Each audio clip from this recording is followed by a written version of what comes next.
নির্বাচনের প্রার্থী ঘোষণার পর থেকেই শুরু হয় নির্বাচনী প্রচার, আর তাতে ঘাসফুলের অভিনবত্ব থাকবে না তা জুড়ি মেলা ভার। তাই পূর্বসূচি অনুযায়ী যেমন ছক কষা তেমনি খেল। আমডাঙ্গা বিধানসভার দত্তপুকুর এলাকায় নিজের দলের হয়ে প্রচারে আসলেন সাংসদ অভিনেতা দেব। শুধু এখানেই নয়, মেগা ইভেন্টে দিনের যেখানে যেখানে যাওয়ার তার কর্মসূচিতে রয়েছে তা সবটাই পূরণ করেন তিনি। এদিন হেলিকপ্টারে করে দত্তপুকুর হাই স্কুলের মাঠের অস্থায়ী হেলিপ্যাডে হেলিকপ্টারে করে এসে নামেন তারকা সাংসদ দেব তথা দীপক অধিকারী।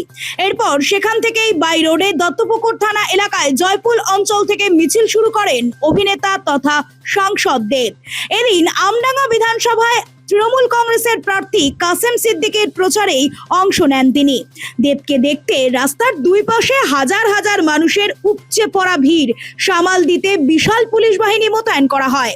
প্রায় 4 কিলোমিটার রোড শো শেষ করে তিনি আবার হেলিকপ্টারে চেপে সোজা পৌঁছালেন নৈহাটি বিধানসভা কেন্দ্রে।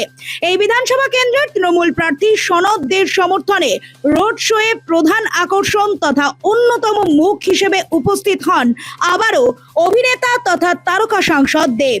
নৈহাটি বিধানসভার অন্তর্গত মাঝিপাড়া পলাশী গ্রাম পঞ্চায়েতের ধরমপুর খেলার মাঠ থেকে এই রোড শো শুরু হয়ে শেষ হয় কাপা মোড়ে। এরপর জগদ্দল বিধানসভা কেন্দ্রের তৃণমূল প্রার্থী সোমনাথ শ্যামের সমর্থনে নৈহাটি বড়া এলাকায় জনসভা করেন তিনি। বিভিন্ন জায়গায় প্রচার করছেন, বিভিন্ন জায়গায় প্রচার করছেন, কিরকম সাড়া পাচ্ছেন? আগেরবারও তো আপনি আমডাঙ্গার প্রচারে এসেছিলেন, ক্যান্ডিডেট, এবারও আসেন। আমডাঙ্গা আগেরবারও জিতেছিল, এবারে কি জিতবে বলে মনে করছেন? নোবেল বাংলা।